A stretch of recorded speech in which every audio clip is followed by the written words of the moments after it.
La TNT impatiente de Richard pour le spectacle de striptease prend fin lorsqu'une annonce concernant le premier spectacle de la soirée fait apparaître sa femme sur scène.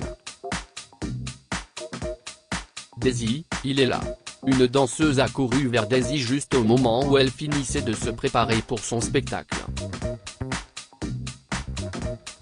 Daisy a rejoint la femme pour jeter un coup d'œil à travers l'espace entre les rideaux rouges de la scène et le mur. « Je crois que je suis vraiment en train de faire ça », a-t-elle soupiré en se détournant de la scène. « Vous n'êtes pas obligé de le faire. Il y a d'autres moyens », a dit la femme en posant sa main sur les bras de Daisy, mais celle-ci a secoué la tête. Il n'y a rien qui puisse surpasser ça.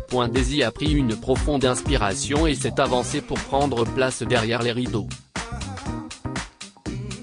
Prenant une pose sexy, elle a attendu son signal. Messieurs, joignez vos mains pour accueillir la belle déesse Hera sur scène pour son premier spectacle. Une voix a retenti depuis la scène. Avant de passer à la partie la plus amusante, je veux que vous sachiez que je remplace ce soir la maîtresse de mon mari, qui se remet d'une interruption de grossesse, a déclaré Daisy en enlevant doucement son masque et en désignant la table de son mari Richard. Daisy n'aurait jamais vu ce jour si elle n'avait pas été confrontée à une situation survenue il y a 2 jours. Elle s'est réveillée brusquement à 2 h du matin et a réalisé que son mari, Richard, n'était pas au lit. Curieuse, elle s'est levée du lit. Puis son regard a suivi le petit rayon de lumière qui passait par la fente de la porte de la salle de bain et elle a remarqué que Richard parlait à quelqu'un au téléphone pendant qu'il se préparait. « Tu vas quelque part ? » a-t-elle demandé en se protégeant les yeux de la lumière, et le téléphone de Richard a glissé entre son épaule et sa joue. Il a tâtonné pour le rattraper, a dit un rapide au revoir et a mis fin à l'appel. « Je dois me rendre rapidement au travail pour régler quelque chose », a-t-il dit en détournant le regard et en boutonnant sa chemise. Au milieu de la nuit ? Qu'y a-t-il de si urgent pour que cela ne puisse pas attendre le matin ? a-t-elle demandé en bâillant. Nous avons récemment commencé à travailler avec une entreprise taïwanaise. En raison du décalage horaire, les heures de travail ne sont pas les mêmes qu'ici.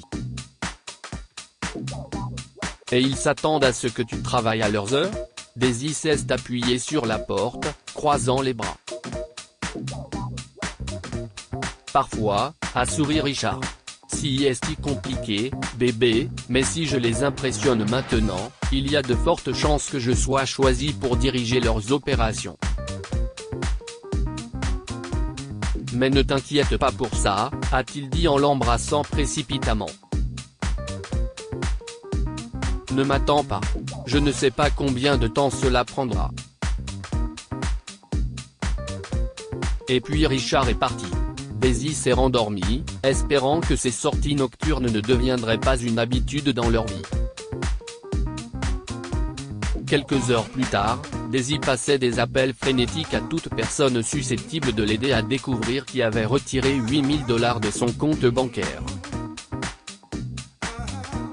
Il est évident que je ne l'aille pas fait. Pourquoi demanderais-je de l'aide si c'est moi qui ai fait le retrait ? A-t-elle presque explosé à l'adresse de la représentante de la banque. Je crains que nous ne puissions pas vous aider, madame. Vous devez vérifier avec les membres de votre famille qui ont accès à ce compte, a répondu la personne. Daisy a raccroché et a jeté son téléphone. Seul Richard avait accès à leur compte, et s'il avait pris l'argent, il le lui dirait sûrement, n'est-ce pas ? Mais Daisy devait en être sûre. Elle avait besoin de l'argent sur son compte avant le paiement de l'hypothèque, et elle n'avait qu'1 jour. De l'argent ? a demandé Richard en répondant à son appel. Chérie, je l'ai retiré, mais j'avais une bonne raison. Je dois y aller. Réunion importante. Je te raconterai tout à mon retour. Attends, Richard. Elle lui a coupé la parole. Si est-il tout aussi important. Je n'ai pas assez d'argent pour couvrir les dépenses qui seront facturées sur mon compte dans les prochains jours. Ne t'inquiète pas, bébé. On va trouver une solution. Je t'aime, a-t-il dit avant de raccrocher. Daisy ne pouvait pas croire que Richard réagisse ainsi au sujet de l'argent. Il gagnait bien sa vie, mais il n'avait pas assez d'argent sur leur compte pour couvrir les paiements. Il fallait qu'elle règle ce problème au plus vite. Aussi, lorsqu'il est rentré à la maison ce soir-là, elle a immédiatement abordé la question de l'argent manquant. Bébé, je sais que c'est important. Mais je suis épuisé, a-t-il dit en jetant sa chemise par terre. La vision stratégique de notre entreprise évolue vers un fonds d'investissement macro-financier. Les déformations monétaires atteignent rapidement le stade de la réflexion cyclique, selon les analystes, et nous devons pivoter pour être prêts. Qu'est-ce ce que ça a à voir avec notre argent, Richard ? A demandé Daisy avec colère. Mais Richard a détourné ses questions. Ne t'inquiète pas, chérie. Tout ce que tu dois savoir, c'est que tout se passera bien pour nous à long terme. Daisy a senti que quelque chose n'allait pas. Eh bien, lui a-t-elle dit. Ne t'inquiète pas, bébé. Tu vas dormir et je vais m'occuper de tout. Quand Richard s'est endormi, Daisy est sortie du lit et s'est rendue dans le salon. Elle alluma son ordinateur portable et se connecta à son profil bancaire. Daisy a trouvé de nombreux frais avec des références ménages qui ne correspondaient à aucune dépense domestique qu'elle connaissait. Ensemble, ils s'élevaient à plus de 4 000 $. Daisy a compris que Richard préparait quelque chose qui faisait perdre beaucoup d'argent à leur famille. Il faut que je trouve les reçus de ces transactions, s'est-elle dit en fermant l'ordinateur portable. Ils doivent bien traîner quelque part. Daisy a vérifié que son mari et ses 2 fils dorment dans les chambres, puis elle a fouillé tous les tiroirs dans lesquels Richard a jeté les reçus. Elle a également fouillé les poubelles, mais n'a rien trouvé. Soudain, le regard de Daisy se posait sur la voiture de Richard.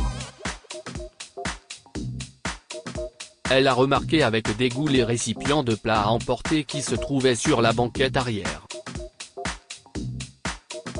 Elle a commencé à fouiller dans le désordre et a trouvé un reçu du casino. En le lisant, son cœur s'est serré contre sa poitrine. Mais il s'agissait de 2 000 $ que Richard avait gagnés l'année dernière. Qui est grâce. Qu'est-ce ce qui se passe ? S'est-elle demandé, se doutant que son mariage va s'effondrer. Mais elle ne pouvait pas confronter Richard sans avoir suffisamment de preuves. Daisy devait rencontrer Grace. Daisy a trouvé le numéro de Grace sur le téléphone de Richard et a choisi l'option message. Retrouve-moi demain. J'ai besoin de parler, a-t-elle tapé et envoyé. Quelques secondes plus tard, une réponse est arrivée. Je serai au Pélican à partir de 8 h. On se voit là-bas Exox. Daisy a sangloté en silence, comprenant que son mari avait une liaison.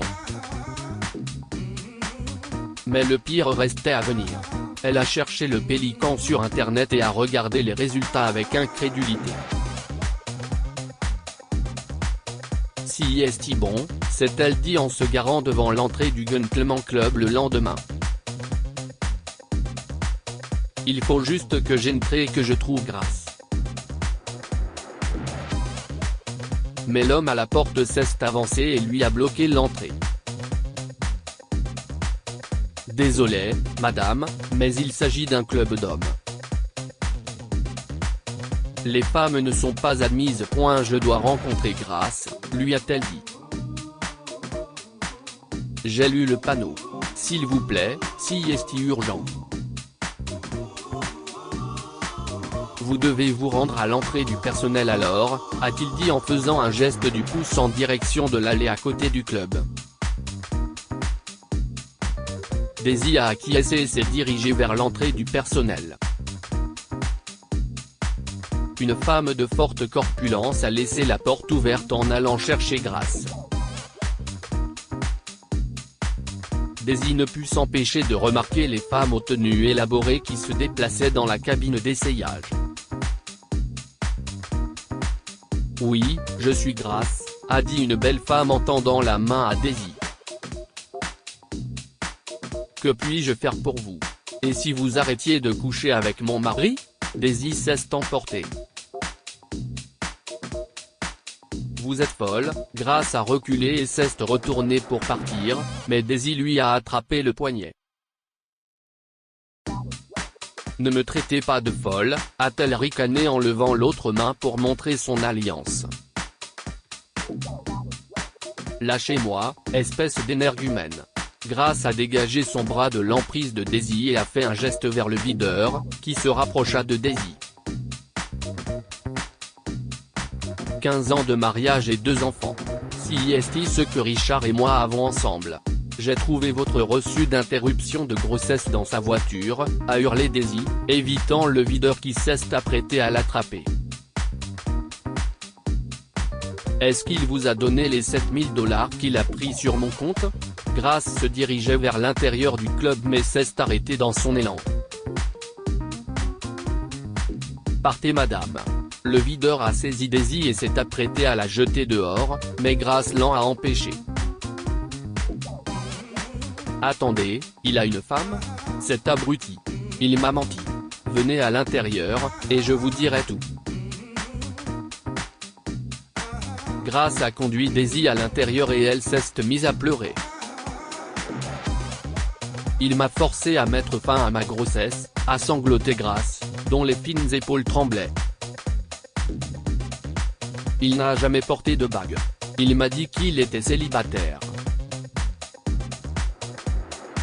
J'étais si heureuse de cette grossesse, mais il a dit qu'il ne pouvait pas se le permettre et a glissé une liasse de billets dans ma chemise en me disant d'acheter quelque chose de joli.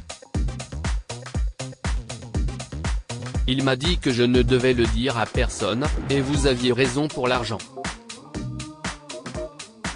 Il me l'a donné comme argent de poche. Daisy a été bouche bée. Elle ne pouvait pas croire que Richard s'était abaissé à ce point. Eh bien, il mérite de goûter à sa propre médecine, a dit Daisy en passant un mouchoir à Grace. Vous êtes avec moi? Grace se mouchait et a acquiescé. Elle a dit à Daisy que le groupe habituel de Richard avait réservé une table pour ce soir-là et qu'elle serait là à 9 h.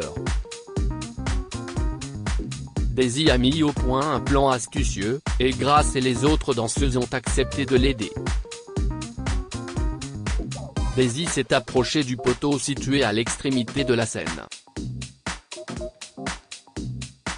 Richard était assis à une table juste devant la scène. Plusieurs hommes que Daisy a reconnus dans le cadre de son travail, dont son patron, se trouvaient également à la table.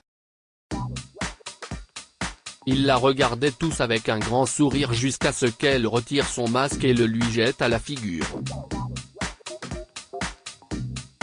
Ouest ce que. Richard s'est précipité vers la scène, les projecteurs le suivant, mais un videur l'a attrapé. Il a aussi volé de l'argent sur notre compte, qui était censé être utilisé pour les factures de la maison, alors vous risquez de me voir souvent ici, messieurs, a poursuivi Daisy.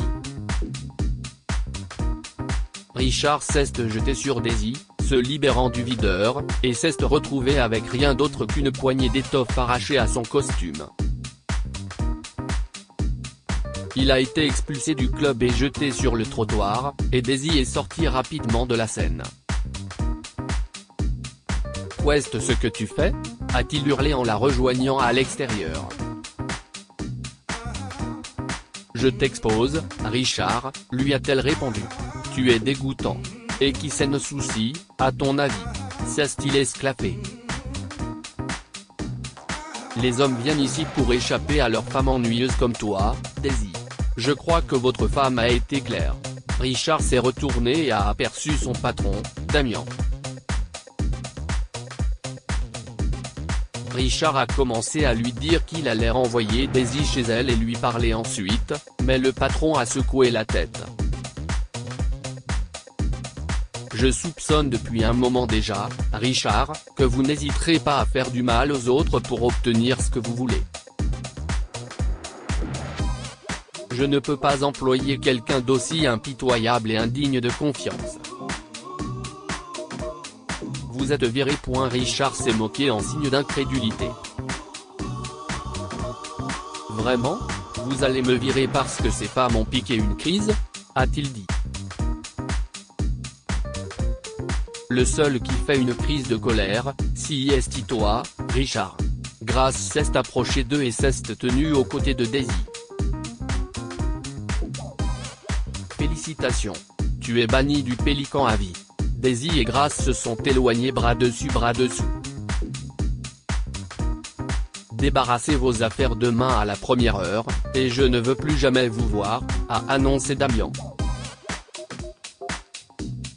Richard a supplié Damien, mais le patron a fait la sourde oreille et est rentré dans le club. Richard est resté sur le trottoir, tout seul. Dites-nous ce que vous pensez de cette histoire et partagez-la avec vos amis. Elle pourrait égayer leur journée et les inspirer.